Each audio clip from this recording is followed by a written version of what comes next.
ሄሎ ኡስታዝ፣ ሰፈሬ አንድ ወንድ ነበረ። ተቀራረብንና ወሲብ አደረግን። አስተፍሩላህ አስተፍሩላህ ሱብሃንአላህ። ከዛ ረገዝኩኝ ነገር ከዛ አሁን ወልጃለሁ እና ልጁ በሱ ይጠራል አይጠራም? አዳም ይጠራል አይጠራም?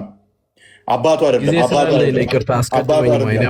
ማለት ነው። ጎረቤት የባሌ ምንድነው አጎቱ ማለት ነው። ሚስቱ በየቀኑ የተለያየ ነገር ትለምነኛለች ሁልጊዜ። ምን ዛሬ አሻቦ ነገ ስኳር ከዚያ ምናምን ቢላዋ ማለት አይደል?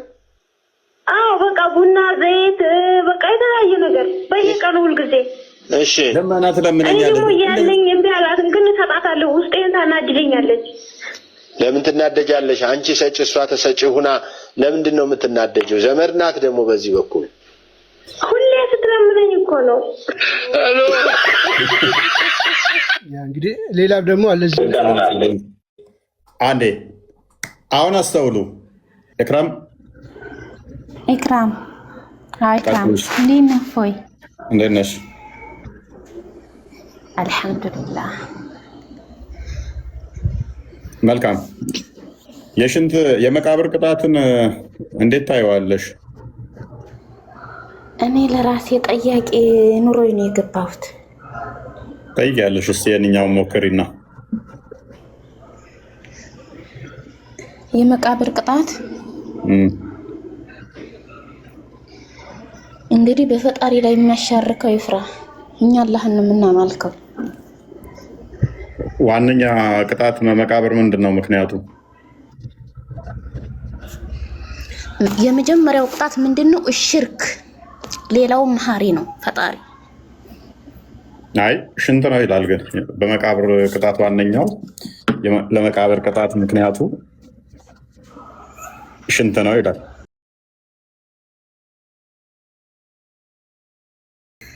አላውቀውም። ፎያችን የማውቀውን ነው የምመልሰው። ያ አንዴ አዲሱን አንዴ ክፈተው እስኪ ብልጓል ጋር ማሪም እንደ ያለውን 104 አይ ቲንክ 104 እኔ የምጠይቀው የራሴን ጥያቄ ነው። ጠይቃለሽ፣ ችግር የለም።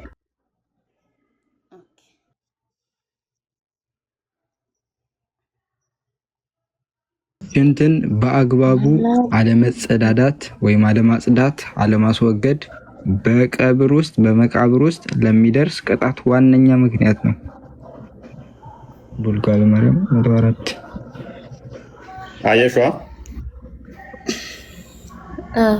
ታዲያ እኛ እኮ ኦዱ እናደርጋለን። እኛ እኮ ተጣጥበን ነው ራስ ፈሳችን ቢያመልጠን ሄደን ኦዱ እናደርጋለን።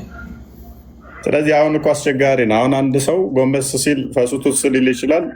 ስለዚህ ንጽህና አልጠበቅም ተብሎ በመቃብር መቀጥቀጥ የጤናማ ነው? በመቃብር አይደለም የሚቀጠቀጠው፣ እንትን ነው ሶላቱ በቂ ስለማይሆን አቋርጦ ኦዱ ማድረግ አለበት ነው የሚለው እኮ። አሁን ሶላቱ በቂ አይደለም ማለት እኮ አልሰገደም፣ ተርታውን አልሰገደም ማለት ደግሞ ከእስልምና የሚያስወጣዋል። ባይዜ ከእስልምና አይደለም የሚያወጣው። እፎይ ስርዓት አስተምር። እኛ እኮ ከአንተ ጋር ችግር የለብንም፣ ከሃይማኖት ጋር ችግር የለብንም። ግን ከጽሁፉ ትክክለኛውን ርዕስ አውጥተህ አስተምር። እኛ ያነበብን ሰዎች አልሐምዱሊላህ። ሰላት አልሰገደም ማለት አንድ ሰው ሰላት ካልሰገደ ከእስልምና አይወጣም? ሰላትን ቢያቆም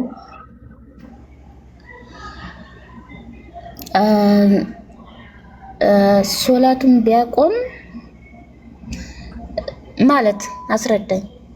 ለምሳሌ አይ ቲንክ 5 ነው ምናምን ተርታውን 5 ጁማ ካልሰገደ እንደዚህ ተርታውን እስከዛ ከእስልምና ይወጣል። እና ታዲያ እኮ እናትክን ወደሃት በኋላ አልወዳትም እንደማለት እኮ ነው። እንዴት ሊሆን ይችላል? እሺ እንደዚህ ከሆነ ተግባር አለ እኮ። እንደዚህ ከሆነ አሁን ሊሰግድ ሲል ፈሷ አመለጠው፣ ዝም ብሎ ቢቀጥል ጸሎቱ ተቀባይነት የለውም አይደለ? ውዱ ሳያደርግ ቢቀጥል ኦኬ። ጸሎት ሊሰግድ ሲል ደግሞ ለምሳሌ አንቺ መንገድ ላይ ቢያገኝሽ እና ቢጨብጥሽ ቢነካሽ ሰላቱ ተቀባይነት አለው ማለት? መንገድ ላይ ቢጨብጥሽ ማለት ወደ መስጊድ እየሄደ አንቺን አገኘሽ እና አንቺን ቢነካሽ ከዛ ውዱ ባያደርግ ሰላቱ ተቀባይነት አለው? ሲጀመር ሙስሊም ሀጅ ነብይ አይጨባበጥም። ስለዚህ አይጨብጠኝም። መኪና ውስጥ ስትሄዱ ነካሽ። እሺ ባስ ታክሲ ተጠቅማችሁ ወይም ባጃጅ አልጨብጠውም፣ አይጨብጠኝም። እንደማይጨባበጥ ራሳችሁ ታውቃላችሁ። አዎ እኛ ህጋችንን እናከብራለን፣ ህጋችንን እናከብራለን። ይሁን ሙስሊም ሀጅ ነብይ አይጨባበጥም ሲባል ሙስሊሞች ሰው አይወዱም ትላላችሁ። እኛ ህጋችንን ስለምናከብር ነው። ስለዚህ አይጨብጠኝም። አይጨብጭው። እሺ ጎንሽ ተቀምጦ ነበረ ሲያልፍ ወይንም መኪና ውስጥ ባጃጅ ውስጥ ሲያልፍ ነካሽ። ሶላት ተቀባይነት አለው? ውዱ ሳደር ወደ መስጊድ እየሄዳችሁ ባጃጅ ውስጥ ተቀምጠሻል፣ ስታሳልፊው ነካሽ። ሶላቱ ተቀባይነት አለው? አይነካኝም እንዳትዪ ለራሴ ጥያቄ ኖ አሁን የራሴ ጥያቄ ተራራ ምን ያህል ጥያቄ አለኝ ለአንተ ማለት ነው። እስኪ እሱን መልስልኝ ላላህ ብለህ። ይመለሳል። አሁን እኮ ላሳይሽ እኮ ነው። ተራራ የሚያህል ድንጋይ ነው አናቱ ላይ የሚጣለው ይላል። ተራራ መቃብር ውስጥ ይጣልበታል ይላል። እፎይ እንዴት መሰለህ፣ አንድ ሰው ፈሱን ቢፈሳ ኦዱ ይበላሻል። ከእስልምና ሳይሆን የሚወጣው ከዱዓው ወይ ደግሞ ከሶላቱ ነው እንትን የሚልበት መቅቡል አይሆንም ወይ ተቀባይነት የለውም ማለት ነው። ስለዚህ ኦዱ አድርጎ ተጣጥቦ ይሰግዳል ማለት ነው። ኦኬ አሁን ምሳሌ የክርስቲያን ወገኖቻችን አሉ ዊግ አድርገው ጭራቸውን ጥፍራቸውን ሰክተው ሆዲው ይሰግዳሉ፣ ስግዴት ያደርጋሉ አይደለ? ተቀባይነት አላቸው። ኦኬ ይሄንን ካመጣሽው አይቀር ጸጉርሽን በስርዓት በየቀኑ ማበጠርም እኮ ወንዱን እኮ በመቃብር ውስጥ ሊያስቀጣው ይችላል እኮ። ወደ መሬት እንድውጠው ሊያደርገው ይችላል። ጸጉሩን አሳምሮ ዘና ኮራ እያለ ወደ መስጊድ ቤት አንዴ ሀዲሱን ጥያቄውን ስጠይቅ እኛ ደግሞ ጥያቄውን ስመልስልን እኛ ደግሞ መልስ እንመልስልሃለን። የመለስኩት አንድ ሰው እስልምና ይወጣ ወይ ፈሱን ቢፈሳ አልከኝ፣ ቢጨባበጡ ሳልከኝ እንደማይጨባበጡ ነገርኩ። ሀጅ ነብይ አይጨባበጥም እንደማይጨባበጡ ነገርኩ። አሁን ክርስቲያን ወገኖቻችን ቤተ ክርስቲያን ሲሄዱ አይናቸው ላይ ጭራ አርገው ጥፍር ሰክተው ዊግ አርገው ነው የሚሄዱት። ተቀባይነት አለው?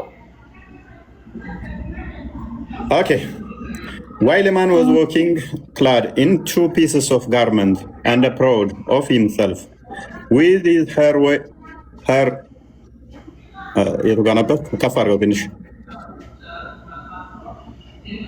ኮምፒውተር በጣም ቀጫጫ ነች። ታርጉም ወይ ነው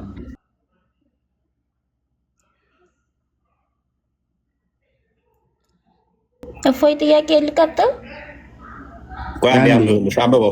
ነብዩ ወይም አቡል ቃሲም እንዲህ ብለዋል። አንድ ሰው 2 ጥንድ ልብስ ለብሶ ራሱን ኩራት እያለውና ጸጉሩን አበጥሮ በማን አለብኝነት እየተራመደ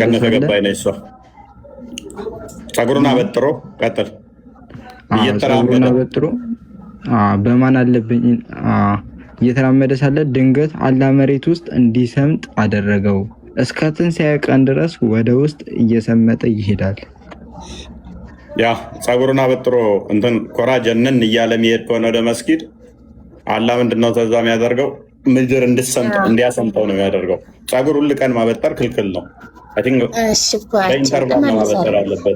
ሽፏችን እኛ ስርዓት ተምረን ስለመጣን አሁን ጥያቄ ልጠይቅ ነበር የመጣሁት፣ ግን አንተ እንደዚህ እያጥመዘመዝክ እኔ ግን እመልስልሃለሁ። ችግር የለም። አሁን ምንድነው ጥያቄ ጠይቀህ ስጠይቅህ ያንን ተውከው፣ ችግር የለም ተው፣ ስለሚያሳፍር ነው። የኔን ጥያቄ ግን መልሻለሁ። ምንድነው ያሳፍረው? ጥያቄው ምንድነው? አንተ ችግርህ ምንድነው? አታስተናግድም በስርዓት የራስህን ርዕስ ነው የምታነሳው። ይሄን መልሳለሁ። አሁን የጠየቀውን ጥያቄ መልሳለሁ። ኦዱ ይበላሻል ፈሱን ቢፈሳ አትታጠቡም? እንደኛ እየታጠቡ እንጂ እየታጠብን እኮ ነው እኛ የምንሰግደው። ምናችሁ ነው የምትታጠቡት? ሲፈሳችሁ ከፈሳችሁ መስጊድ ላይ ለምሳሌ ቱስ ቢልብሽ ይቆኛል። ጸይብ ሆናችን እኮ እየተመሰከረልን ነው። ኦኬ ውዱ ይበላሻል። ቱስ ቢል ምንሽን ታጥበሽ ነው ውዱ የምታደርጊው? መስጊድ ላይ ልትሰግጂ ስትይ ድንገት ስትጀምሪ ቱስ አለ። ከዛ ምንሽ ነው የምትታጠቢው? ኦኬ ይኸውልህ እፎያችን ሂጄ ኦዱ አደርጋለሁ፣ እታጠባለሁ፣ ሁሉን ነገር ፕራይቬትን ትታጠባለህ፣ ኦዱ ታደርጋለህ 3 ጊዜ፣ አፍንጫን ትታጠባለህ፣ ፀጉርህን ታሻሻለህ፣ ትታጠባለህ፣ ሄደህ ሶላትን ትጀምራለህ። ሻወር አይደለም የምወስደው። ሻወር አይደለም የምንወስደው። ሻወር የሚወሰደው ሌላ ሲሆን ነው እኮ። ሻወር ከሆነ እሱ ጀናባ ምናምን ከሆነ እሺ። አሁን ለውዱ ከሆነ ፈስ ተፈስተሽ፣ ስለዚህ ፈሱ እኮ በቃ ልብስሽ ላይ ነው እኮ እንትን የሚለው እንጂ ሄዷል። አየር እኮ ነው። ምን ፀጉሬን ውሃ ባሻሸው ከፈሱ ጋር ምን አገናኘው? ውሃ አስነክቼ ፀጉሬን እንደዚህ ማሻሸል፣ ክንዴን እንደዚህ ማሻሸል ምን አገናኘው ከፈሱ ጋር? እኛ ግዴታ መጽሐፋችንን የሚለንን ሳይሆን የምንከተለው እንደዛ አድርገን ነው ኦድ የምናደርገው። እሺ ክርስቲያን ወገኖቻችን ከባሎቻቸው ጋር አድረው ጧት የማይታጠቡትንስ ምን ትመክራቸዋለህ? የማይታጠቡትን ምን ትመክራቸዋለህ? አትግማሙ ታጠቡ ነው የምላቸው። አዎ ጎበዝ እፎያችን። እንደዛ ከሆነ ሚዛናዊ ሰው ትሆናለህ። ተፈስ ጋር እኮ አይገናኝም እኮ ፈስ። አሁን ይኸውልሽ አትግማሙ ታጠቡ የምላቸው። ወደ ዋናው ርዕሳችን እንሂድ። አክራም አንዴ ይሄ አሁን የምላቸው ምንድን ነው? እኔን ስለሚሸተኝ እኔን ስለሚገማኝ ንጽህና ለመጠበቅ እንጂ ይሄን አድርገሃልና ፈስፈስተሃልና ፈጣሪ ጸሎትን አልሰማህም አይለኝም። ፈስሽን ከፈሳሽ መላእክቶቹ ጸሎት አያደርጉልሽም ለአንቺ። ይህን ታውቂያለሽ። ውዱስ ካላደረግሽ ድረስ አላህ ይማራት አላህ ይቅር በላት የሚለውን ያቆማሉ። ፈስሽን ጡስ ስታደርጊ ከሰሙ እኔ እንደዚህ አይነት አምላክ የለኝም። በዚህ ምክንያት ፈስፈስታል ጡስ አድርገሃል ብሎ ጸሎትን አልቀበልም። ደግሞም ይሄንን በማድረግ ሽንትን በእንትን አላደራረክም ብሎ መቃብር ውስጥ በመዶሻ የሚቀጠቅጠኝ አምላክ የለኝም። ይሄን መጠበቅ ንጽህና መጠበቅ እናንተ የምታምኑት ክርስቶስ ለእኛ ተቀጥቅጧንና ምንም ኃጢአት ብንሰራ በዚያ ይከፈልናል ብላችሁ ስለምታምነው፣ እኛ ደግሞ ቀጥታ ከፈጣሪያችን ጋር ስለምንገናኝ ነው። ለሰው ምናምን አይደለም። ገባ? ለአባቶች ለቤተ ክርስቲያን ለአባቶች ምናምን ለፍጡር ሄደን አንናገርም። ለፈጣሪ ብቻ ነው ቁመን የምናናገረው። ውሸትሽን ነው አቅረብ እየዋሸሽ ወላሂ እንደ እናንተ እኮ ሄዳችሁ ቤተክርስቲያን ለአባቶች እኮ ነው የምትናገሩት። ለአባቶች እየዋሸሽ እንደሆነ ላሳይሽ። ትስማሚያለሽ? ንስሐ አባትን ለመምጣት ነው። ኧረ እኔ እስማማለሁ። እሺ አዳምጪኝ። አልሐምዱሊላህ ሙስሊም እፎይ አሁን ማለት ነው። አዳምጪኛ። እሺ ቆይ ማርያም፣ ቆይ እኔ ለራሴ ጥያቄ አላህ ብቻ መልስልኝ። እኔ ብዙ መልስ እየመለስኩልህ ነው። ኧረ በእናትህ ይህችን ብቻ መልስ። ቆይ ትጠይቂያለሽ። ይችን አጥርተናት እንሂድ። ለአባቶቻችሁ ቤተክርስቲያን የሄዳችሁ ትናገራላችሁ፣ እኛ አንናገርም ምናምን ያልሻ ስህተት ነች። እንዴት ስህተት እንደሆነ ላሳይሽ። በቀላሉ አንድ ጥያቄ ልጠይቅሽ። አንቺን ከመጠየቄ በፊት ሁለት ሰዎች አሉ። ሁለቱም ዝሙት ሰሩ። ሁለቱም ወይንም ደግሞ ሰረቁና ከዛ ሁለቱም አላስቻላቸው። ከሰረቁ በኋላ ጸጸት ተሰማቸው። አንደኛው ሄደና ምን ብሎ ነገረው ለትልቅ ሽማግሌ ወይንም ለእምነት አባቱ፣ አባቴ ከዚህ በፊት ሰርቄ ነበረ እና እንደዚህ አይነት ወንጀል ሰርቻለሁ፣ ምን ላድርግ ብሎ ነገራቸው። ያኔ በማለማወቅ ወይም በስሜታዊ ሆኜ ይህን አድርጌያለሁ፣ ምን ትሉኛላችሁ አላቸው። አንደኛው ደግሞ ሰርቋል። ከዛ ወዲያ ምን አለ? አደባባይ ላይ ህዝብ ፊት እንትን አለና እናንተ ሰዎች ወይንም አንደኛውን ሰውዬ አደባባይ ላይ ሰርቄ ነበረ ምን ትሉኛላችሁ አለ። የትኛው ነው የተሻለው? ለሰውየው የተሻለው ቢናገር የትኛው ነው የሚሆነው? አንቺ ብትሆኚ የትኛውን ትመርጫለሽ? ለምሳሌ ወንጀል ሰርተሽ ጸጸተሽ እና ገባ መካከል ውስጥ ኡስታዝ ና ስማ ሰርቅ ያለው ማለትን ነው የምመርጭው? ወይንም ኡስታዝ ከዚህ በፊት ሰርቄ ነበረ ምን ላድርግ ብለሽ ምክር መጠየቅን ነው የምመርጭው? ኦኬ አሁን ገባኝ። ምክር የምጠይቀው ከቁርአን አንጻር አላህ በባሪያዎቹ ላይ የቱን ነው የምመርጭው እኮ ላስረዳህ እኮ ነው። እኔ ያዳምጥኩ አይደለም እንዲገባህ እኮ ነው። አሁን ምንድነው እኔ ከቁርአን ላይ ብዙ አንቀጽ ስላለው አላህ እንግዲህ ለሌባዎቹ ምን አይነት ምህረት እንዳለው ትላልቆች ኡስታዞች እነሱ ከኛ ይበልጥ አንብበው ስለሚረዱ አንቀጹን ስለሚያውቁት ወይም ሀኛ የበለጠ እያነበቡ ስለሆኑ የአንቀጽ አንድ ሰው በአንድ ባሪያ በምድር ላይ የሆነ ወንጀል ሲሰራ ምን አይነት ከፋራ ማውጣት እንዳለበት ይጠይቃል እንጂ ያንን ኡስታዝ ሄዶ እየተናዘዘው አይደለም። አንድ ማወቅ ያለብህ ነገር እንዴት ነው የምትጠይቂው? ኡስታዙን ነው የምትጠይቂው ወይንስ መስጊድ ላይ ኡስታዝ እንዲያርግ ያለው ምን አድርጊ ብለሽ ነው የምትጠይቂው? የትኛው ነው? እየነገርኩህ እኮ ነው። አንቀጹን ኡስታዙ ስለሚያነበው በምድር ላይ ምን አይነት ከፋራ ማውጣት እንዳለብኝ እሱ ስለሚነግረኝ ነው እንጂ ለፈጣሪ ነው የምናገረው።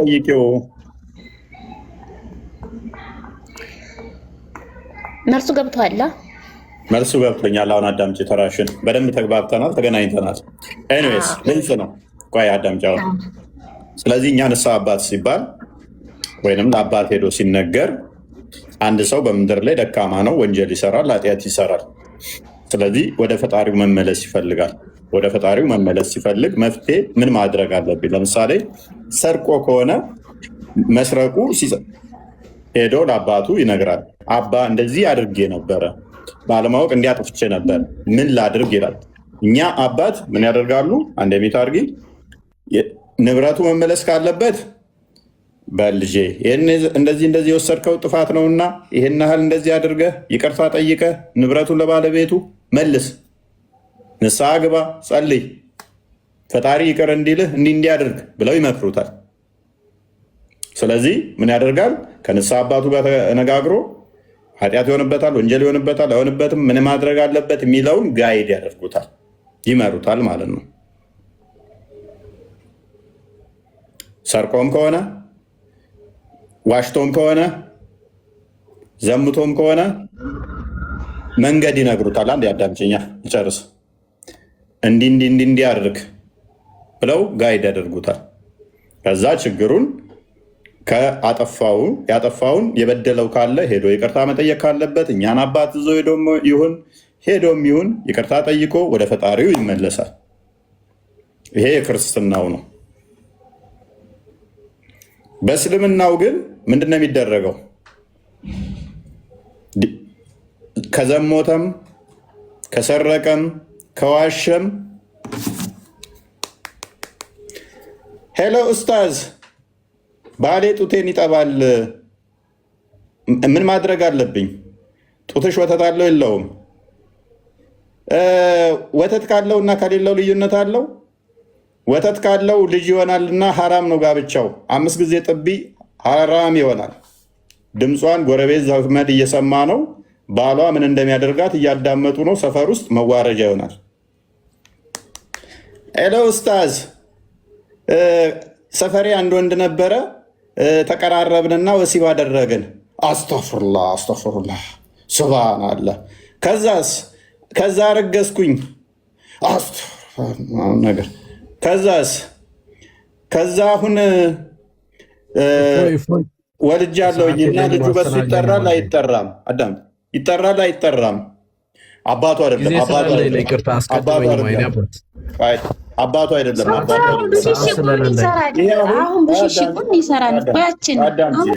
አዳምጪ፣ ይደወላል። ኡስታዝ ያኔ ድመት ቤቴ ውስጥ መታ ስወረውር ገደልኳት፣ ኃጢአት ነው አይደለም? እንስሳት መግደል እንደዚህ። ኡስታዝ ዱቄት ሰርቅ ያውቃለሁኝ ከጎረቤቴ እና ዱቄት ሰርቅ ነበረ እንደዚህ። ምን ማድረግ አለብኝ አሁን? ዱቄት መስረቅ ሌብነት ጥሩ አይደለም። ካሁን በኋላ በቃ ትስረቂ። የሰረቅሽው ዱቄት የማንን እንዴት ነው ምናምን ነገር። እነኚህ ፈተዋዎች እንዳለ አደባባይ ላይ ይወጡና ከዛ በኋላ ሌባ ትባላለች። ሰፈር መነጋገሪያ፣ መሳቂያ፣ መዋረጃ። ባሌ እንደዚህ ሲያደርግ ወሲብ እንዲህ ያደርገኛል። የባሌ ወንድም ባሌ ወደ ስራ ሲሄድ ከሱ ጋር አርግዣለሁኝ፣ ግን ባሌ አያውቅም። አደባባይ ላይ ነው የተወራው። ባልየው ሌላ ቦታ እየሆነ እየሰማ ሊሆን ይችላል። ከዛ በኋላ ሰፈር ውስጥ እሷ መፍትሄ ፈልጋ ጭራሽ ትዳሯ እንዲበተን ምክንያት ይሆናል። ትዳሯ እንዲበተን ምክንያት ያደርገዋል ማለት ነው። ስለዚህ ይህ መስማቱን የሚሻለው አንዴ ሜይ ቢ አንድ 5 ሰከንድ 10 ሰከንድ ያልበለጠ እንትና ስለምጠን። እሺ ስሙት እንግዲህ ፈትዋ ላይ በቲቪ እየደወሉ ሲጠይቁ ነው። ስሟቸው ከማለት ነው ጎረቤት የባሌ በትስ ምንድነው አጎቱ ማለት ነው ሚስቱ በየቀኑ የተለያየ ነገር ትለምነኛለች ሁልጊዜ። ያዛው ምን ዛሬ አሻቦ ነገ ስኳር ከዚያ ምናምን ቢላዋ ማለት አይደል? አዎ በቃ ቡና ዘይት በቃ የተለያየ ነገር በየቀኑ ሁልጊዜ። እሺ ለማና ትለምነኛለች። እኔ ያለኝ እምቢ አላትም ግን እሰጣታለሁ። ውስጤን ታናድደኛለች። ለምን ትናደጃለሽ? አንቺ ሰጪ እሷ ተሰጪ ሁና ለምንድን ነው የምትናደጀው? ዘመድ ናት ደግሞ በዚህ በኩል ሁሌ ስትለምነኝ እኮ ነው። ያ እንግዲህ ሌላ ደግሞ አለ አንዴ አሁን አስተውሉ። እንደዚህ አይነት ተራ ቅቦ አሁን እቺ ሴትዮ ጎረቤቷ ጋር ተጣላች ማለት ነው። ድምጿን ታውቀዋለች። ያው ትለምነኛለች፣ ቢላ ትለምነኝ። ቆይ አንድ አዳምጪኝ። ይሄ አሁን አደባባይ ላይ እያወጣችሁ እንትን የምትሉትን እኛ ችግር ካለባት ለምሳሌ ችግሯን ከጎረቤት ጋር እንደዚህ ነኝ እንዲህ ተፈጥሯል፣ አባ ምን ላድርግ ብላ ትላለች። አባት ይመክሯታል፣ እንዲህ አታድርጊ እንዲህ ይፈጠር ብለው ችግሩ በዛ ይፈታል፣ ያልቃል። ከጎረቤቷ ጋር ማትጣላም በሰላም በፒስ ያልቃል። አደባባይ ላይ እያወጣች አባ እንደዚህ ብሎኛል፣ እንደዚህ አድርጎኛል፣ እንደዚህ ሰርቄ ነበረ፣ እንደዚህ ይሄ ተሰፈር ጋር ሰው ማባላት ማጣላት ነው። እናንተ ጋር ሲሆን ቀላል ነው፣ ኖርማል ነው። እኛ ጋር ግን ከአባትሽ ጋር አማካሪ፣ ውጭ ዓለም ላይ አማካሪዎች አሉ። አሁን ችግሩ እንደውም አብዛኛው ሰው አማካሪ ያስፈልገዋል እኮ። አብዛኛው ሰው ጨልሏል። ምክር የሚያስፈልገው ብዙ ሰው አለ። ይሄ ደግሞ ፍቱም መድኃኒት ቤተክርስቲያን ነች ለእኛ።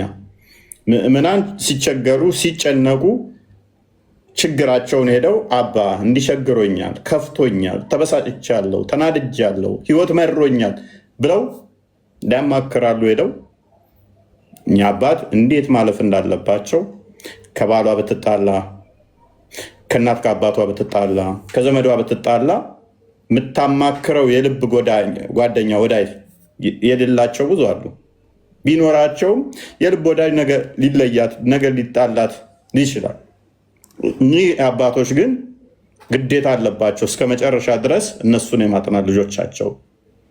ልጄ በርቺ፣ አይዞሽ፣ በጸሎት እያሰቧት በጸሎት እንድበረታ እያደረጓት ሐዘኗን እየተካፈሉ ችግሯን እየተካፈሉ እንደ ልጃቸው ቆጥረው ምክር የሚሰጧት በመንፈሳዊ ህይወት እንድጠነክር እንድበረታ የሚያደርጓት ነው። በአንድ ስልክ ሄዶ እንደዚህ አድርጌያለሁ፣ ሄዶ ራሴን ላጠፋ ነው፣ ከፍቶኛል፣ ምን ላድርግ እንደሚባለው አይደለም እንደናንተ። ስለዚህ ጥያቄሽ በደንብ የተመለሰ ይመስለኛል። አሁን ንስሐ አባት ጋር እንዳመች ደግመሽ። እሺ ትንሽ ጥያቄ ልጠይቅ እባክህን፣ ፍቀድልኝ። ትጠይቂያለሽ ግን ኢክራም እዚህ ላይ ራሱ ቶፒኩ ላይ ትንሽ ተመለሽና አላህ ሁሉን የልብ አዋቂ ከሆነ አንቺ ሳታቂ ሽንትሽ ልብስሽ ላይ ጠብ ስላለ ብቻ ሰላትሽን አለመቀበሉ እንዴት ነው ለአላህ ብቻ ነው የምነግረው ብለሽ ልትናገር የቻልሽው? ቢኮዝ አንቺ ሳታቂ ነው የሰራሽው። እኛ ጋር አሁን እግዚአብሔር እንደሱ አይደለም የሚያዩ ይላል። አንደኛ ሳሙኤል ላይ እግዚአብሔር የልብን አዋቂ ነው ይላል። የልብን ያውቃል። አላህ ግን ሳታቂ ለሰራሽው ነገር ያንቺን የልብሽን ሳያቅ በመቃብር በመዶሻ ያስቀጠቀጥሻል። ይህንን ታዲያ እንዴት ነው አንቺ አላህን ለመንሽው አልለመንሽው ምን ትርጉም አለው? ሽንትሽ ሳታቂው ልብስሽን ከነካው እዚህ ላይ ምን ትያለሽ? ጥያቄ ልጠይቅ። ፈሱም እኮ ያው እኮ ነው። ፈስ አሁን አንኮንትሮል የሆነ ጋዝ ነው። ልክ እንደምንተነፍሰው ነው ፈስ። ኖ ከፈሱ ውጡና ማለት ነው። እስኪ ጥያቄ ልጠይቅ። ፍቅር አሁን ሌላ ቤት ኡስታዝ ሲገቡ ክርስቲያን ወገኖቻችን ሲገቡ ቅድሚያ እድል ይሰጧቸዋል። የፈለጋችሁን ጠይቁ ይሏቸዋል። የፈለጓችሁን ጠይቁ ይሏቸዋል። እናንተ ግን ታሽሟጥጣላችሁ፣ ትስቃላችሁ። አይ ኢክራም እስኪ የፈሱን የመጨረሻ እስኪ አንድ መልሽልንና ፈስ ሲፈስ አንድ ሰው ጣሆራ ነው የሚያደርገው እንጂ ጣሆራ አያደርግም። ውዱ ነው አይደለ ዋጅብ ያለበት ግዴታ which is የፈስ ስለፈሳ ብቻ ውዱ ነው እንጂ ማድረግ ያለበት ሽንት ቤት ገብቶ የመጸዳጃ ፓርቱን መታጠብ አይጠበቅበትም። ሶ የፈሳሽው በመጸዳጃ ፓርትሽ ከሆነ እግርሽን መታጠቡ ምንድነው ግንኙነቱ? ምንድነው ጥቅሙ? እጅሽን መታጠቡ የፈሳሽው እኮ በእጅሽ አይደለም። ይሄን እንዴት ታይዋለሽ? እስኪ ፕራይቬትን ትታጠባለህ። ታጠቡ እንጂ ወገን። ምን ነው አሁን እዚህ ጋር አልጋችሁ ዝም ያላችሁ? እሺ በቃ ለለፍሽ የጠየቅኩሽ ግን ገብቶሻል። ውዱን ፕራይቬት ፓርቲሽን ታጠቢ ብሎ ያስገደደ ምስልምና ለፈሱ ራሱ እያልኩሽ ነው። እጅሽን ነው ታጠቢ የሚለው እግርሽን ነው አፍንጫሽን ነው የማይገናኝ ነገር ማለት ነው። ጥያቄ ልጠይቅ ነው እፎይን ተወሱን ተውትን እና ዝም ብለው ነው ታያቸው። ሰው የሚፈሳው በእግሩና በእጁ ነው። ስለዚህ በሱን ከፈሳ እጅና እግሩን መታጠብ አለበት። ውሃ ደግሞ ጭንቅላቱን መቀባት አለበት። ሰው በእጁና በእግሩ አይፈሳም ያላችሁ ማን ነው? እንደ እስልምና። እሺ እፎይ አሁን ጥያቄ አለኝ። አሁን ክርስቲያን ወገኖቻችንን ይህን ከመጥፎ ነገር አትየው። ክርስቲያን ወገኖቻችንን ከሆነ ኡስታዝ ቤት ሲገቡ እድል ይሰጧቸዋል። አሁን ሌላ ፖለቲካ እድል ይሰጧቸዋል። ፖለቲካውን ተይና ምንድነው ቀጥይ ተባልሽ። ጥያቄሽን ጠይቀሽ እኮ ነው እስካሁን ስናብራራ ስለማጥቃላችሁ። ጥያቄውን ብቻ ወደ ጥያቄው ብቻ ግቢ ነው ማለት ሰው ፍሪ ነው ማድረግ ያለባችሁ። ፕሊስ ይኸውልሽ አዳምጪ። ንስሐ አባት ላይ እኮ ጥያቄ ጠይቀሽ እኮ ነው ምላሽ የሰጠንሽ። ንስሐ አባትን እንትን እላለሁ ብለሽ ስናብራራ የቆየ ነው። ፈተዋሽንም ያመጣ ነው ንስሐ አባትን አንስተሽ ነው እኮ አንቺ ለአባቶች እንደዚህ ሄዳችሁ እንደዚህ ታደርጋላችሁ ምናምን ብለሽ ማለት ነው። እሱ ራሱ ጥያቄ ካልሆነብሽ እኮ ጥያቄ ጠይቀሽ ነው። ኦኬ አሁን ጥያቄው ምንድን ነው? አንድ ሰው የነቢያትን አምላክ አምልኩ ይላል ሙስሊም። ወደ ኦርቶዶክስ ስመጣ ግን ገብርኤልን ምናምን ማርያም ደግሞ ሁለቱም ነው ተገንተዋል። እነ ማርያም ማለት ነው። ማን አረንጓዴ ልብስ የለበሰ ይሁናት ወይስ ልጅ አቀፈችው ናት? ማርያም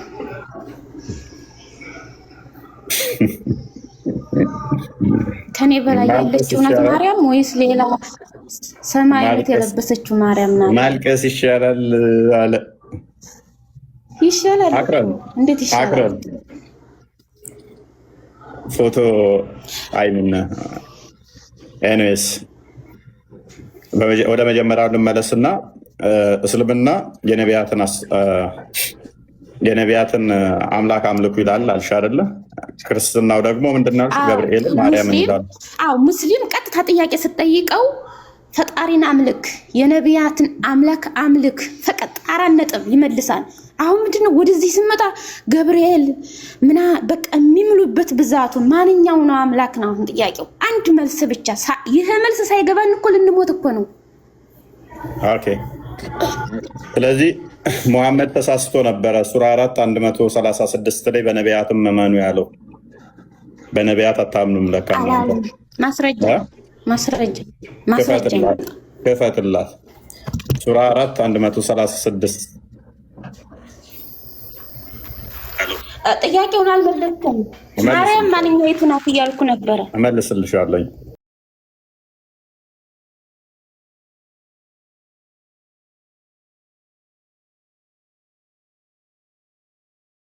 እናንተ ያመናችሁ ሆይ በአላህና በመልእክተኛው በዚያም በመልእክተኛው ላይ ባወረደው መጽሐፍ በዚያም ከበፊቱ ባወረደው መጽሐፍ እመኑ። በአላህና በመላእክቶችም በመጨረሻው ቀን የካደ ሰው ከእውነት የራቀ መሳሳትን በእርግጥ ተሳሳተ። በማን እመኑ ይላል እህታችን? በመላእክቱ እመኑ ይላል። አንቺ ደግሞ በገብርኤል ምናምን ታምናላችሁ እናንተ እያልሽን ነው። ቁርአንሽ ተሳስቶ ነው በመላእክቶችም እመኑ የሚልሽ? በመላእክቶች እመኑ ያለው አሁን ምሳሌ ጅብሪል አለይሂ ሰላም። ምንም ምሳሌ አታምጪ።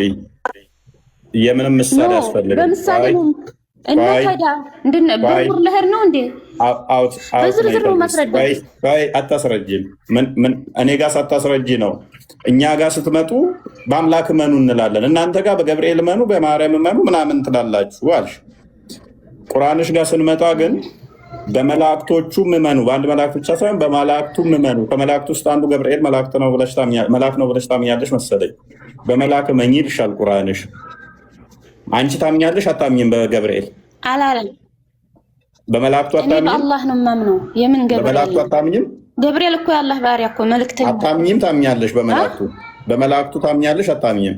በመላእክት የማምነው በቁርአን ባወረደው ቁርአን ማን እንዳወረደ መኑ ነው እንጂ ያለው በመላእክት መኑ አላለም። አይ በመጽሐፍቶቹም በነቢያቶቹም በመላእክቱም እመኑ ይላል። ታምኛለሽ አታምኝባቸውም? እመኑ ያለው ቁርአን አላህ እንዳወረደልን እመኑ ብሏል። አልጠየኩሽም እኔ። ታምኛለሽ አታምኝም? በምንድን ነው ማምነው? በአላህ ነው ማምነው። ስለዚህ አትክጃቸዋለሽ ማለት ነው። የካደ ሰው ደግሞ በእርግጥ ተሳሳተ ይላል። ኖ አንተ እኮ ስላልገባህ እኮ ነው። በደንብ ገብቶኛል። መጽሐፍሽ እመኝባቸው ይላል፣ አላምንባቸውም ብለሻል። ጅብሪል አላህ ልኮታል አይደለ? ለመርየም ልኮታል። ወንድ ልጅ ትወልጃለሽ ስሙ ኢሳ ይባላል ብሏል። ያንን ነው መኑ ያለው። መኑ ያለው ኖ በሁሉም እንድታምኚ በመልእክተኞቹም በተላከውን መጽሐፍ እመኑ። በመላእክቱም በመጽሐፍቱም በመልእክት ማስረጃ እመኑ የሚለው ምንድን ነው? አይታይሽም? በደንብ አግሎ አላት። ይኸው በመጽሐፉ እመኑ ያለው እኮ በቁርአን አታምንም? እንደ በቁርአን አላህ ባወረደው ቃላት አታምንም? እሺ በመላእክት ውስጥ ታምኛለሽ? በመላእክት ውስጥ አላህ በላከው ታምኛለሽ?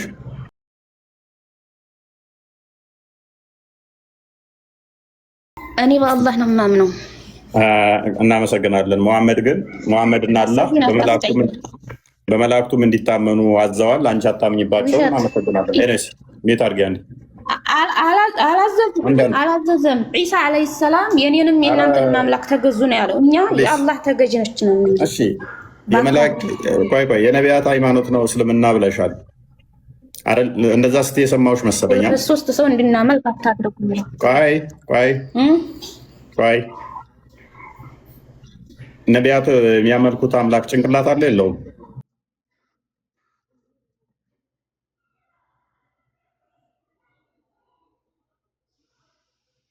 አላውቅም። ባትስ አለ የለውም? አላህ እግዚአብሔር እጅ አለው የለውም? የጠየኩሽን መልሺ። ባት አለው የለውም? የነቢያቷ የምታመልኪው አይኖች አለው። መጽሐፍ ቅዱስ ላይ እያነበብን እኮ ነው። እግዚአብሔር እጆች አሉት። ለምን ብሽሽቅ ምን ያደርግልሃል? ብሽሽቅ ጣልቃ ትግባ ደግመ አየሽ። የነቢያት አምላክ ነው ካልሽ በኋላ ያ የነቢያቱ አምላክ ያልሽው ጭንቅላት አለው የለውም ስልሽ አናቅም። ስለዚህ አንቺ አምላክ የነቢያት አስተምሯል ሲገለጥ ነው። ያ ታዲያ ነቢያቶቹ ገና እንደገና እንደ አዲስ መጥተው ሲገልጹላቸው ነው እና ነቢያት አምላክ ትነግር። እሺ እፎይ እግዚአብሔር ምን ይመስል ነበረ? ተገልጿል አልተገለጸም? እግዚአብሔር ምን ይመስል ነበረ? አሁን እኔ የጠየኩሽ እኮ ምን ይመስላል መልኩ አይደለም የጠየኩሽ። እህታችን ምን ይመስላል ብዬ አይደለም የጠየኩሽ እኮ። ብዙ ጥያቄ ጠየቀኝ መለስኩልህ። አንተ ግን ይሄን አንዱንም አልመለስም። እግዚአብሔር ተገልጿል ወይ? ምን ይመስል ነበረ? በስጋ የተገለጠ አለ ቃል፣ እሱ በስጋ ተገልጧል። እርሱም የአብ የባህሪ ቃሉ የባህሪ እጅ ብለሽ ስላነሳሽ የባህሪ ክንዱ እሱ በስጋ ተገልጧል። የአብ እጅ፣ የአብ ቀኝ እጁ፣ የአብ ኃይሉ፣ የአብ ቃሉ ልጁ እርሱ በስጋ ተገልጧል። ምእመኖች ሆይ ሁሉም በአላህ በመላእክቱም በመጽሐፍቱም በመልእክተኞቹም ከመልእክተኞቹ በአንድም መካከል አንለይም እመኑ ወይም አመኑ። በአንዱም ሳትለይ እንድታምኚ ታዘሻል። አንቺ ግን የለየሽ ነው። ጥሩ ነው። ስለዚህ እኛ የነቢያት አስተምሮን እንከተላለን። በነቢያትና በሐዋርያት ላይ የተመሰረትን ስለሆንን ማለት ነው። አልተገለጠም የሚባል የለም። ነቢያቶች ክንድህን ላክ፣ ውረድ፣ ተወለድ ሲሉ ትንቢት ሲናገሩ ቆዩ። እርሱ ቃል በስጋ ተገለጠ።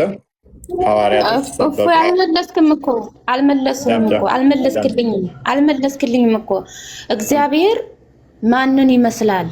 ፈቀጥ እሺ፣ አንድ ማንን ይመስላል እግዚአብሔር እያለች የእሷ ፈጣሪ አምሳያ ስላለው የእኛን ልታመሳስለው እየሞከረች ነው። እህታችን እንዴት እንደማስረዳሽ አላውቅም። ሜይ ቢ አንድ ያልተግባባ ነው ነገር አለ። እያወራን ያለ ነው ስለ እግዚአብሔር ነው። እሷ ደግሞ እየጠየቀችኝ ያለችው ማንን ይመስላል እያለች ነው። ስለዚህ እግዚአብሔር እኛ አምሳያ ያለው ብለን አናምንም። አምሳያ ያለውን አንቺ እናንተ ጋር ፈልጉት። አልተገለጸም፣ እግዚአብሔር አልተገለጸም። ሀይ ጤናም የላት እንደ ልጅቷ አምሳያ የለውም እሱ። ቆይ አዳምጪ እሺ። ትንቢተ ኢሳያስ ምዕራፍ 46 አንዴ ክፈትልኝ። እንትና ይሄ ምንድነው እሱ የሚለጠፈው እንደ ዳይፐር 46:5 አንዴ ክፈትልኝ። በግዴታ ከፍጡራን ጋር ፈጣሪ ካልተመሳሰለ እያለችን ነው።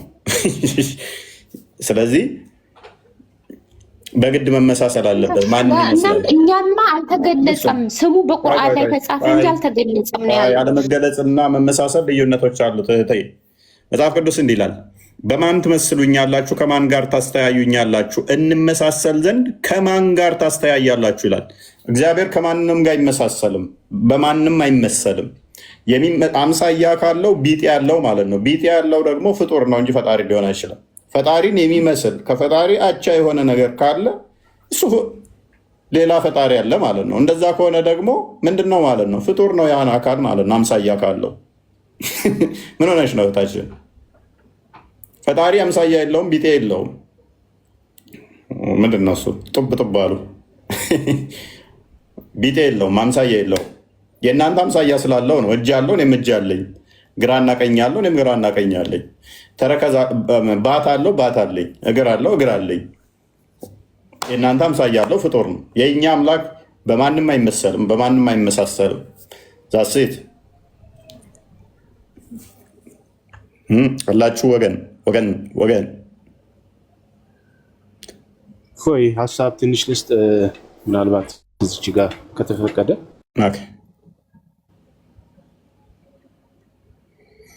ይላሉ ግን የነቢያት ሃይማኖት ምን እንደሆነ አያውቁም፣ ወይም ደግሞ የተማሩት ነገር የለም።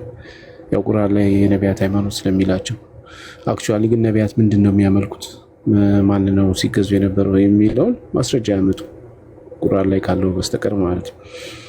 እና የነቢያትን አምላክ አምልኩ እንላለን አለች። እንግዲህ የነቢያት አምላክ እሱ መንፈስ ነው፣ ልጅ ያለው ነው። ይሄን ከተቀበሉ ዌልካም እንላቸዋለን። መንፈስ የሆነው የባህሪ ልጅ ያለው ኃይሉ ክንዱ የተባለው ጥበቡ የተባለውን ክርስቶስን ከተቀበሉ እንስማማለን ብዬ አስባለሁ።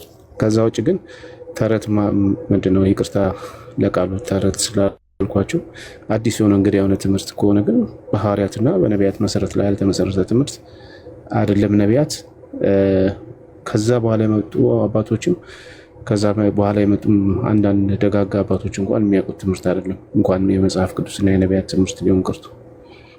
ስለዚህ ዝም ብሎ ሲፎክሩ ስለምሰማን ሁሉ ጊዜ የነቢያት ሃይማኖት ነው ይላሉ። ነቢያት ማንን ነው የሚያመልከው የሚሉን ማስረጃ የላቸው። ኢቨን ሲንግል ያለ ማለት ነበር። ቅድም ልጠይቃት ነበር ወርዳለች። በቃ ቴንኪው። ያ ወደ ቶፒኩ እንመለስና እንግዲህ ሽንት ነቅቶሃል ብሎ በመቃብር ውስጥ የሚቀጠቅጥ አስተምሮ ነቢያቶች አላስተማሩ። እንደዛ አስተምረዋል ነቢያቶች ካሉ ውስጥ ማስረጃ ታመጣላችሁ። የመቃብር ቅጣት የሚባል አለ። በመቃብር ውስጥ በመዶሻ ትደበደባላችሁ ብለው ያስተማሩ ነቢያቶች አሉ። ከመሐመድ ያስተማራሉ። አብደው እንኳን ደህና መጣህ። ወይ ኔትወርክ ነቅሎኝ ነበር። አንደሽ ጥያቄ ነበረኝ። እፎይ ኦኬ። አሁን ህፃን ድምፅ አለ። አክረማ ህፃን እንትን በይ። አብደው እፎይ። አቤት አቤት። ጥያቄ ነበረኝ። ቆይሽ የመቃብር ቅጣትን ታምናለህ? ጥያቄ አስናግደኝ። መጀመሪያ የጠየቅኩ ቅድሚያ ቶፒኩ ላይ የመቃብር ቅጣትን ታምናለህ? ጥያቄን አስተናግደኝ፣ በኋላ ትጠይቀኛለህ። እሱ ቅድሚያ መልስ። የመቃብር ቅጣትን ታምናለህ?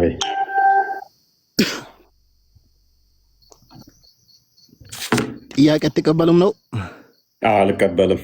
ቅድሚያ ትመልሳለህ፣ ከዛ በኋላ ነው የምትጠይቀው። ቅድሚያ የተጠየቀውን ቶፒኩ ላይ መልስ። አዎ አምናለሁ። ኦኬ። የመቃብር ቅጣት መቼ ነው የተጀመረው መቀጣት? አሁን ጥያቄ አለኝ። ጥያቄውን መጀመሪያ ጥያቄ እንደቀበለኝ ቅድሚያ ቶፒኩን እሺ ለምትልም ጥያቄውን ለምንድን ነው እሺ የማትለው? ኡፈ በቃ ኔትወርክ ቶፒኩ ላይ አሁን እስካሁን ስንቀበል ቆየን እኮ። እንግዲህ ሽንት ነክቷቸዋል፣ እንደዚህ አድርጋቸዋል። ፕሊስ አትረብሽ። አረብሽ አብዶ አረብሽ አብዶ ቅድሚያ ኧረ ጥያቄ ኡፈ እኔ ልቀጥል። ቆይ ቶፒኩ ላይ አሁን እኔ ለጨርሰኝ። ቶፒኩ ላይ ቅድሚያ አውራ ሞክር። ጥያቄ ለምንድን ነው የምትቀበለው? መልስ የለውም ነው ለምትጠየቀው ጥያቄ? ቶፒኩ ላይ ቅድሚያ ሞክር። መልስ ቢኖር አየር በአየር ጠይቅል ነበር። እኛ ኡስታዞች ትጠይቃለህ ተባልክ እኮ ቀድመህ ደጋግመህ ስር ደርብሽ ስለነበረ ነው። አሁን ትመልሳለህ። ጥያቄ ነው የሚጠይቁ፣ ጥያቄ ነው የሚቀብሉ። በኋላ ተባልክ።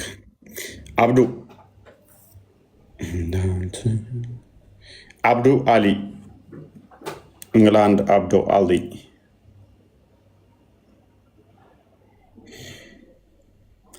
አብዱ አሊ መቼ ነው እሱ የመጣው? እኔ ልቀጥል፣ እኔ ላውራ።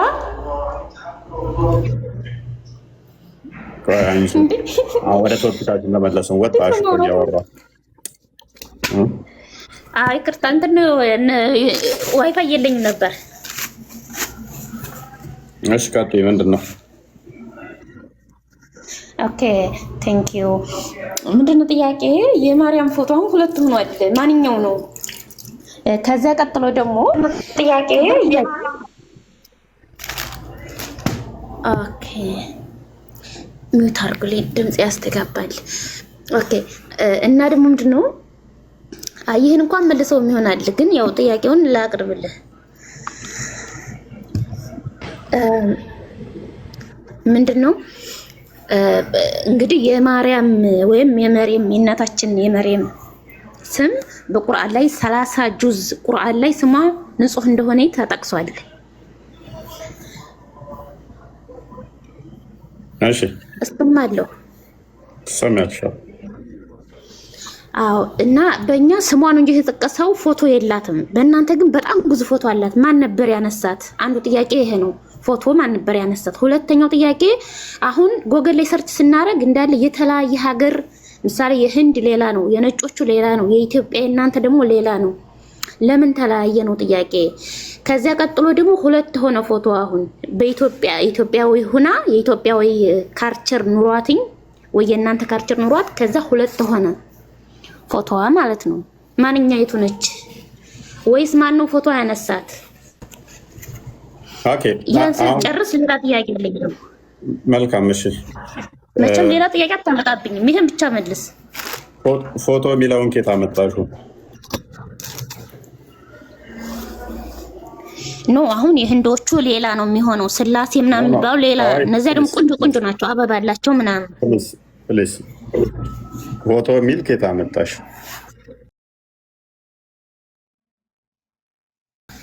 አልገባኝም። ምን ማለት ነው?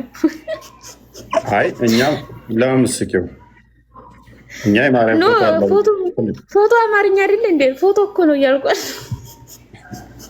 እስቲል እየሳቀች ነው። ሶሪ እንዴ አሁንም እየሳቀች ነው እኮ።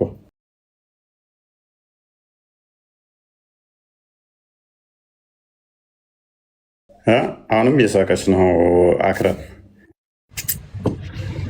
እየሳቁ አይደለም ነው እና ልታስቀስፉን ነው እኮ ነው ሁላ ፎቶ ድርድር።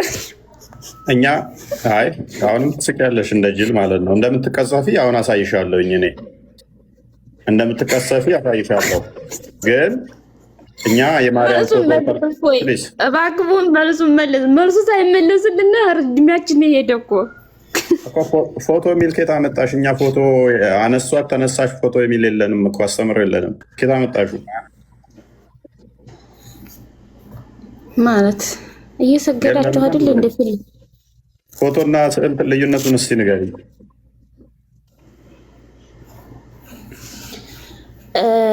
ሶሪ ቃላት ተሳስቼ ከሆነ አላውቅም። ፎቶ ነው እኔ ያልኩት፣ ስዕል ነው እንደሚባለው። ፎቶ የሚል ኬታ መጣሹ ፎቶ ላይ አላውቅም። ወላሂ አላውቅም። ስለማላውቅ ነው ወላሂ ጭራሽ አላውቅም። ታዲያ መስኪው ካላወቅሽ ደግሞ መርሱን ስለማመደሰው ስለማቅ ነው። አይ አሁንም እንደዚህ እየሳቀች ነው።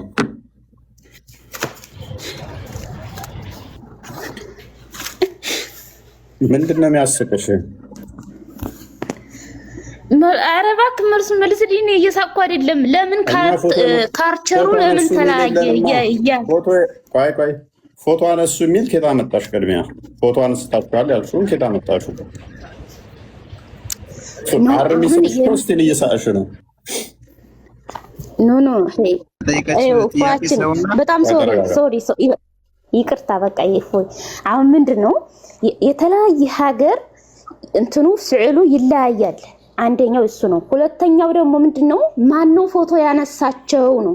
አልቋል ጥያቄ። ሲስተር ለምንድን ነው አሁን የምትደግሚው? ፎቶ እኛ ብለን አናምንም። ፎቶ አነሳቸው የሚባል አስተምሮ የለንም። ሶሪ ስዕል አልኩኝ እኮ። አሁን መልስ መልስ ዝም ብለህ እንትን አትበለኝ፣ አታምታታኝ እኮ እየተሳሳትሽ እኮ ነው።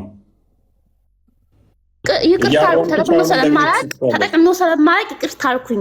እንደዛ ማለት እንደነበርብኝ ነው የማውቀው። ስለዚህ አትሊስት ስዕልና ፎቶ ለያ መሰረታዊ ነገር እንኳን ለይ። ይሄንን ኤኒዌይስ ሶሪ። አሁን ወደ ጥያቄ ልዩነቶቹን አየሻቸው? ከላይ የተጻፈው ስዕልና ምስል ልዩ የኡማዎች ምንድን ነው የምትጽፈው? ለዩ የኡማዎች ያስተምራቸው እስኪ ትንሽ ኮርስ ስጣት። ባይዘው በመጽሐፍ ቅዱስ በየትኛውም ቦታ ስዕል አትሳል የሚል የለም። ማንም ከየትኛው ቤተ እምነት ማምጣት አይችልም። ይሄንን አትቅረጹ ነው የሚለውም ያው ምስልን ነው። ምስል ያው ባይዘው የላችሁ አትቅረጹ አይታችኋል። ለምሳሌ ፊት ለፊታችሁ ታይታላችሁ አይደል? እሱን አምጥታችሁ አትቅረጹት ነው። አይታችኋል? አትቅረጹት ነው እንጂ ስዕል አትሳሉ፣ በእጃችሁ አትሳሉ፣ ጥበብን አትጣበቡ አይልም። አትቅረጹ ነው። ምንድነው ጥያቄ? አይ ቲንክ ማን አይቷቸው ሳላቸው ነገር ነው። ሁለት ሆነዋል ኢትዮጵያ ውስጥ የሚል ነው ጥያቄዋ። እስቲ ሁለቱን አሳይን እስቲ ቅድሚያ፣ ከዛ ምላሽ ለመስጠት። ፎቶ እንዳልሆነ ተግባባን። ምስል ነው። ስዕል ከሆነ እሱን ተስማማን። ሁለት ናቸው ያልሻቸውን አሳይን እስቲ፣ ሁለት የተለያዩ እንደሆኑ። አንድ ስዕል ለምሳሌ በተለያየ መልኩ እንዲቻል እንደሚችል ግን መዘንጋት የለም። እኔ ለምሳሌ ቃል ሆነ የምትለው ልጅ ያረገችውና ከዚያ ሰማይ አይነት ልብስ የለበሰ አይነት ናት። ሶሪ ለቃላቱ ሶሪ።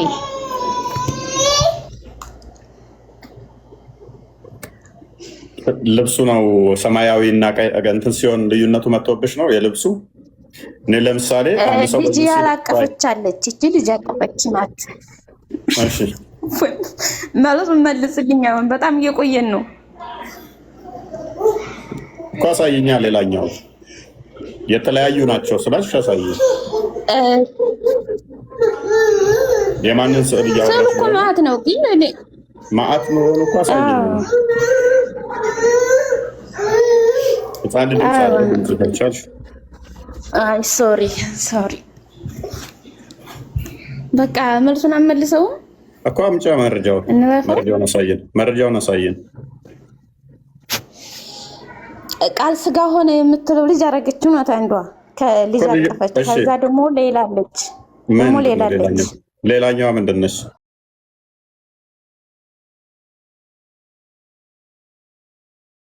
ኪዳነ ምህረት።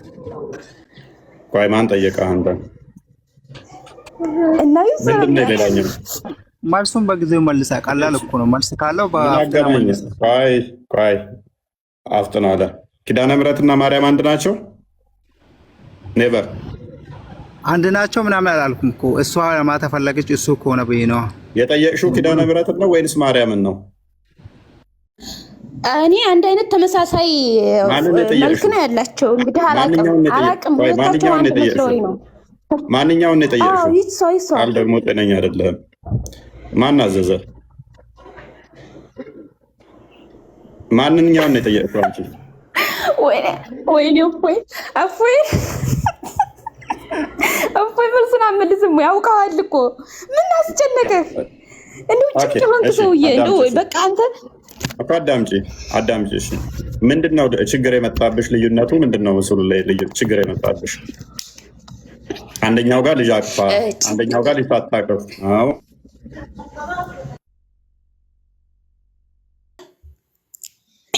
ችግር አልመጣም። ግን አንድ ሰው በቃ ሃይማኖትን ማወቅ ይፈልጋል።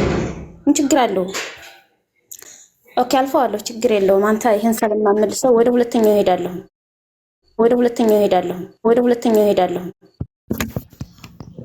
ኦኬ አክረም፣ ልዩነቱ አንደኛው ልጅ ማቀፏ አንደኛው ልጅ አለመኖር ነው ያስጨነቀሽ? ያስጨነቀሽ ሳይሆን የተለያየ ሀገርም የተለያየ ሆነ፣ በኢትዮጵያም ሁለት ሆነች። የኢትዮጵያውን ችግር የለውም። እኛ ያው ስዕል ብዙ ስለሚኖራችሁ ምንም አይደንቀንም። ግን ሁለት መሆናቸውን በቅርቡ ነው ያወቁት። ድንጋይ ስላለሽ አትቸኩይ። ጥያቄሽ እዚህ ላይ ምንድን ነው ነው? አንደኛው ጋር ልጅ ይዛለች፣ አንደኛው ጋር ልጅ አለመያዟ ነው ወይ ችግር የሆነብሽ? የተለያዩ ነች እንድትይ ያደረገሽ ምኑ ነው? በቀላሉ ሴሉን ማን ነው ሳለው ነው አለችው። ሴሉን ማን ነው ሳለው? ታስፈልገዋል። ሴሉን ማን ነው ሳለው? ምን ትእዛዙ አለ? መልስ በጊዜው። አይመልስም። አሁን ግማሽ ሰዓት ሆነ በቃ የተጨቃጨቁት። አዳምጪ። ስዕላት ምንድነው? እሱ በቤተክርስቲያናችን ውስጥ ትውፊት አለው። የማርያምን ቅዱስ ሉቃስ እንደሳላት ይታመናል ማለት ነው። ቅዱስ ሉቃስ ደግሞ ወንጌል የጻፈ ነው። ስለዚህ ከማርያም ጋር የነበረ ነው። ከዛ በኋላ ግን በዛ መሰረት ይሳላል። ይሄ ማተር የሚያደርግ አይደለም። ይህንኛው ያየሽው ቃል ኪዳን የተገባላት ኪዳነ ምሕረት በሚለው ነው። ያንኛው ደግሞ ልጇን አቅፋ ነው። አሁን አንቺ ጥያቄሽ ሁለቱ የተለያየ ነው ያልሽበት መሰረታዊ ነገር ምንድን ነው? ልጅ መታቀፏና ለመታቀፏ ልዩ እንዲሆን ምን ያደርገዋል ብለሽ ያመጣሽው አርጉመንት ከምን አንጻር ነው? እኔን ለምሳሌ አንድ ሰው ቁጭ ብዬ ቢስለኝ፣ ቆሜ ቢስለኝ እኔ ሁለት ሆንኩ ማለት ነው ወይ ነው? ወይንም ደግሞ እኔ የተለየው ነኝ ማለት ነው ወይ?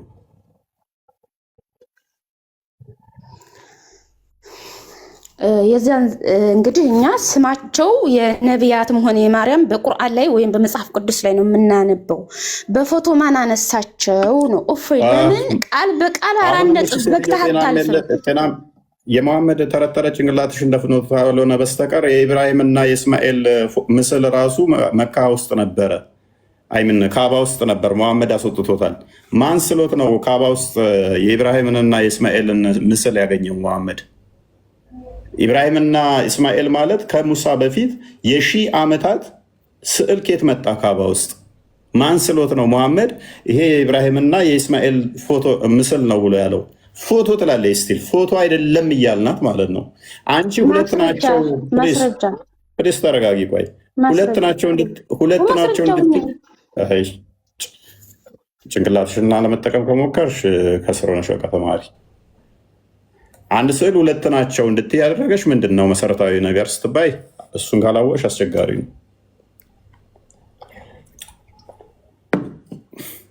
እንትን ምስል በኛ የለም ምናምን እያለች ነበረ ደግሞ እና አይ ቲንክ በእስልምና እንደዛ ይባላል።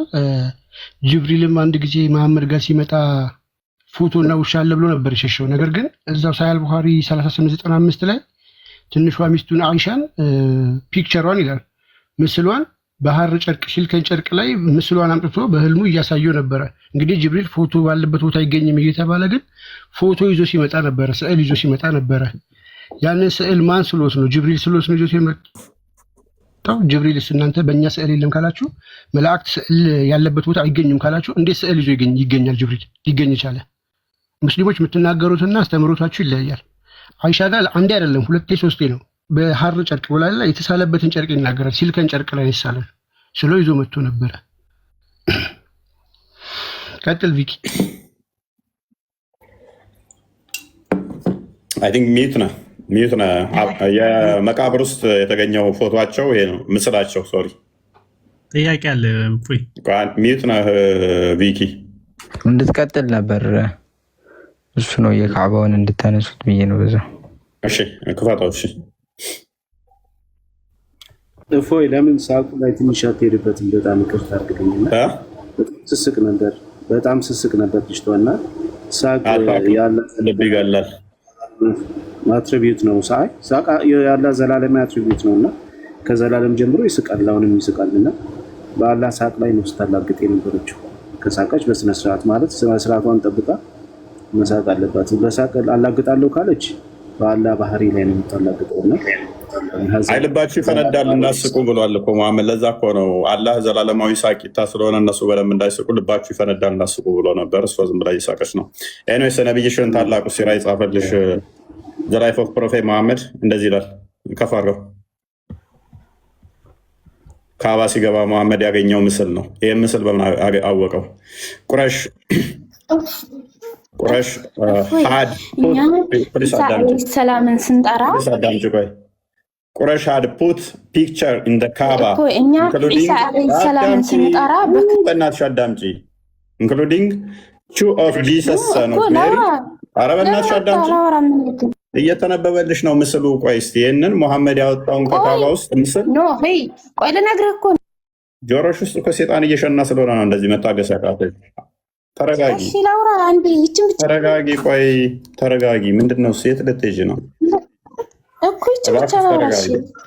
ይሄንን ምስል እንየው እስኪ ቅድሚያ ተረጋጊ። ነብይሽ ያገኘው ምስል ማን የሳለው ምስል ነው ያገኘው ካባ ውስጥ? ልትሞት ነው እንደ ሌቷ ኢሳ አለይሂ ሰላም ስንጠራው ምንድነው ልሞይች ነው እንደ ጭንቅላት አልባ አካል እያመለክሽ። ተረጋጊ ቆይ እንዴ ደግሞ ስታወራ ለቃላት አላ ጭንቅላት የለውም ብላለች እኮ አላቅም ብላለች። ኢሳ አለይሂ ሰላም ተረጋጊና አዳምጪ። ልትታነቂ ነው እንደ ልሞች ነው እንዴ? ተረጋጊ። ስርዓት ልመጂ፣ ስርዓት ልመጂ፣ አትባልጊ። ቅድሚያ ላንብበው። ተረጋጊ። ምን አይነት ብልግና ነው? በጌታ ስም ነብይሽን መስየሽ ነው። እኔ ቆሻሻ አይደለሁም። ተረጋጊ። ወጣች። ኤኒዌይስ ኦኬ። ቁረሽ had put ከሚለው ጀምረ። እሺ had put picture in the Kaaba including two of Jesus son of Mary and እንትን በለው Mary and both of whom ምናምን ፒስ ኦፍ ምናምን ራሱ ፒስ የሚሰጥ ነው። ሰላም ያጣው መሐመድንም የማርያምንና የልጇን ፎቶ በካባ ውስጥ አድርገው ነበር ይላል። ማቁረሾች መሐመድ ከዛ ምን አደረገ? እንዲወጣ አደረገ። የማርያምንም የልጇንም ፎቶ እንዲወጣ አደረገ። ራይዳት ሰሊን 1678 አንዴ ክፈተው። ይሄ የማርያም ፎቶ ነው፣ ምስል ነው። ይሄንኛው የልጇ የኢየሱስ ምስል ነው ብሎ መሐመድ በምን አወቀው? ስዕል ካሌለ በዛን ሰዓት። ኦራይት ፕሮፋይሏ እንዳለ ካያችሁ ምስል ነበረው፣ ፎቶ ነበረው፣ ምስሎች ነበሩ። ገሃነም እንደምትገቢ ልጠቁምሽ በዚሁ። ራይድ አሰሊን 1670 ላይ እንደዚህ ይላል።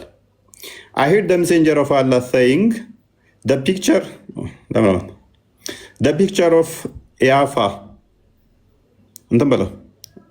ለምን እንደዚህ የምታደርገው? ብዥ ብዥ ለምን ታደርገዋለህ? ተርጉሞ ወይምሽ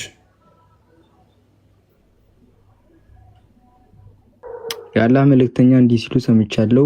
ኢያፋ ወፎችን በማስባረር መገመት፣ ጠንቋይነት፣ መሬት ላይ መስመር በማስመር በመስመሩም መተንበይ እና መርዶን ወይም መጥፎ ገጠመኞችን እንደ መጥፎ ምልክት መቁጠር፣ ጣዩረህ ሁሉም የጅብት የጣዖት አምልኮ ሪያድ አሳሊን 1678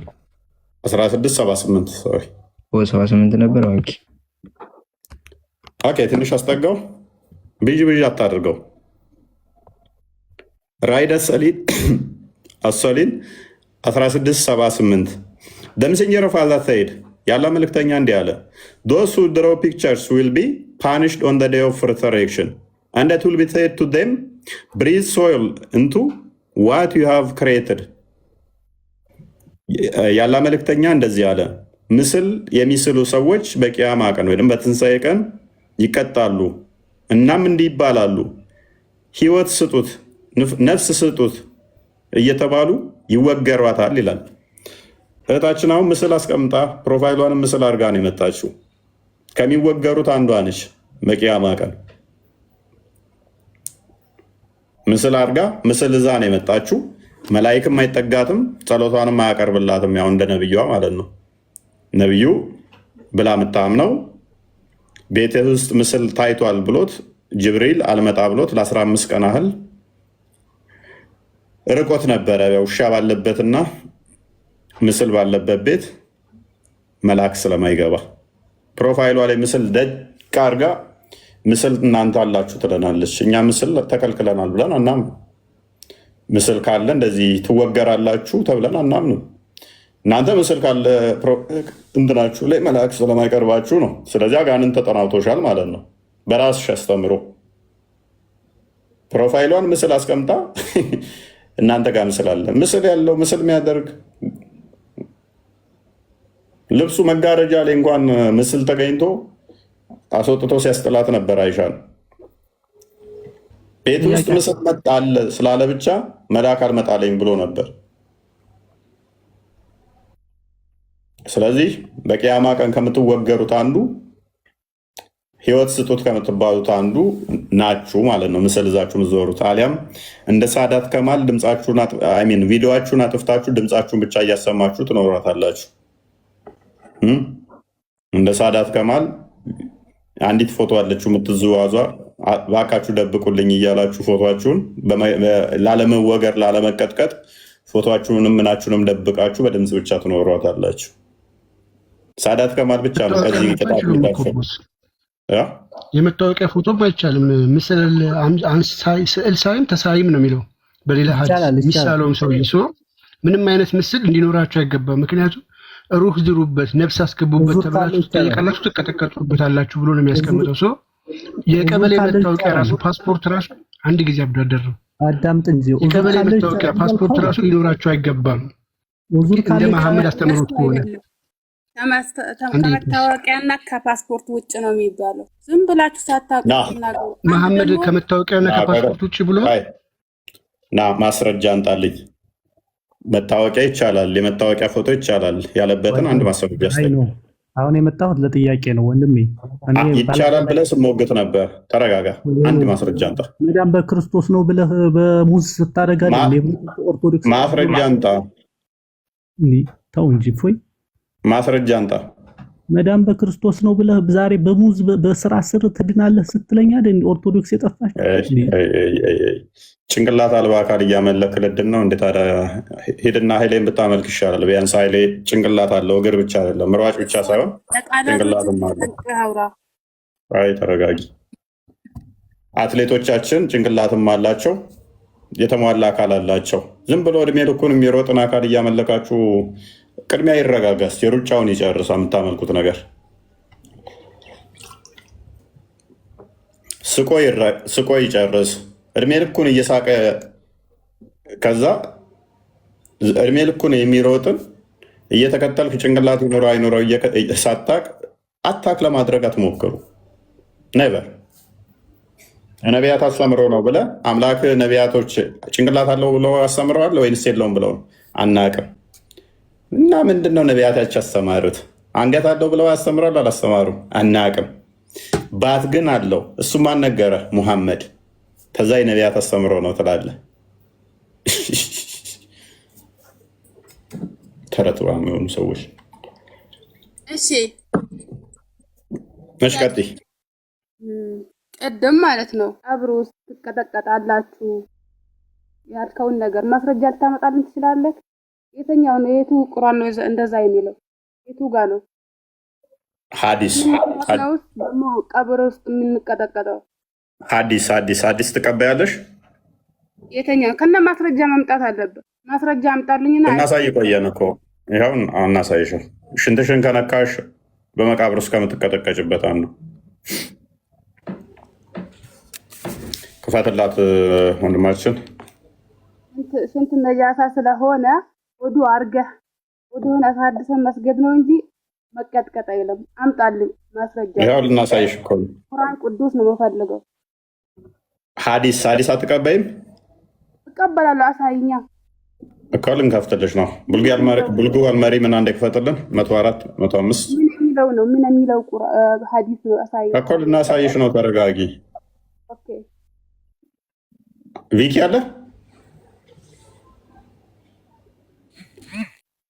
ቪኪ ከሌለ ልክፈት። እሺ ክፈትልን። ይሄ ጤነኛ ማለት እንደ ገስ ላይ ቁጭ ብሎ ተኝቷል። እሺ ሙታል ማሊክ ልክፈተው ወይስ እንትን? አይ ከፍቶ ድንገት እያነሳሁት ነበር። ቻርጅ ዘግቶ እያነሳሁት ነበር። ኦኬ አናሳብቻለሁ።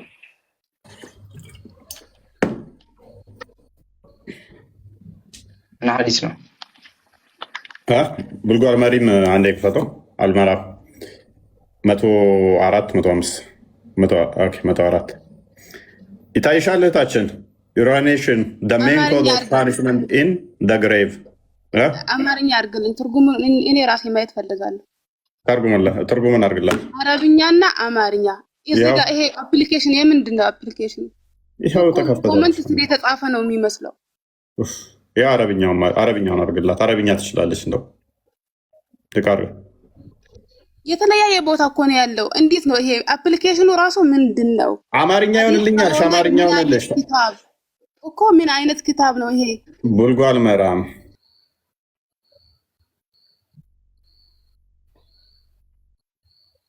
እሺ ቁርአኑን አነበብኩት።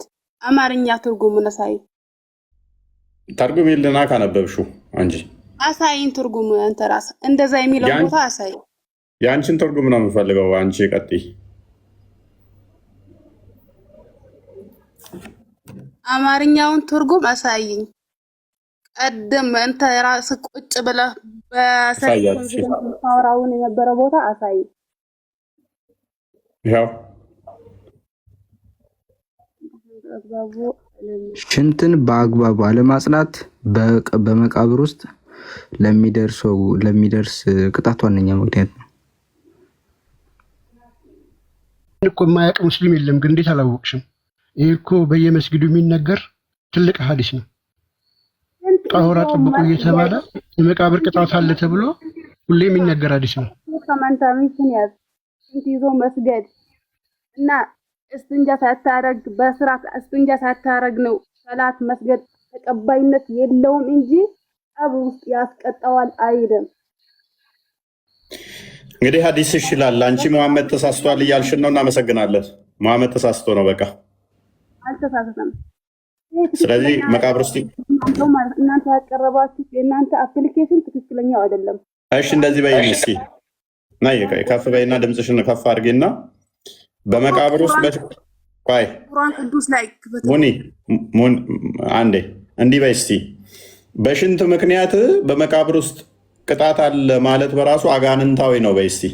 እኔ እላለሁ ለምሳሌ ለምን እላለሁ? አንተ ለኔ አላህ አለ ወይስ ማለተኛ ነህ አንተ?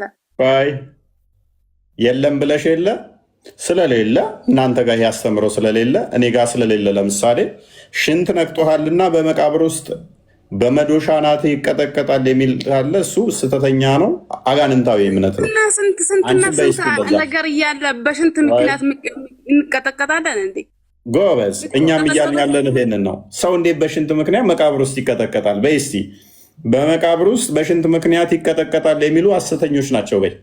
ለምን እላለሁ? አንተ ያቀረብከው ማስረጃ ትክክለኛ እኮ ችግር የለውም። ምን ያቀረብኩት ትክክል አይደለም ብለሽ ስላመንሽ ሽንት ነክቶሃልና በመቃብር ውስጥ በመዶሻ ትወገራለህ፣ በድንጋይ አናት ይፈጫል ማለት በራሱ ሴጣናዊ ነው እንደዚህ የሚል ካለ በይ።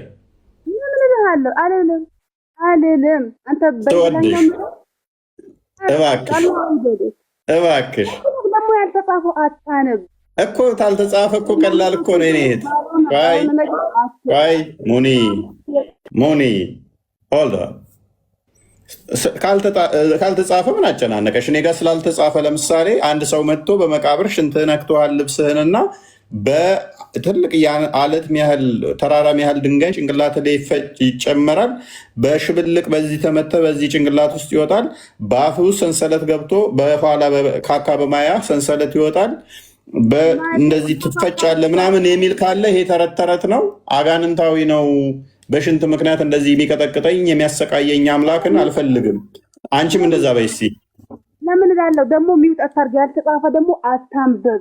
ያልተጻፈ ማንበብ የለብህም።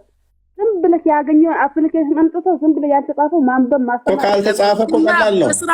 ቆይ ተረጋጊ። ካልተጻፈ እኮ ቀላል ነው። አንቺ በይ ውስጥ እንደዛ ለምን እላለሁ አልልም። አንተ በያልከኝ ሁላ ልልልክ ነው እንዴ? አልልም። አናት ላይ ስንመጣ ደግሞ የሆነ አለ አይደል? ይሄን በሉ ብላ ለማሳሳት ትሞክራለህ። ሰዓት አስገቡ በቃ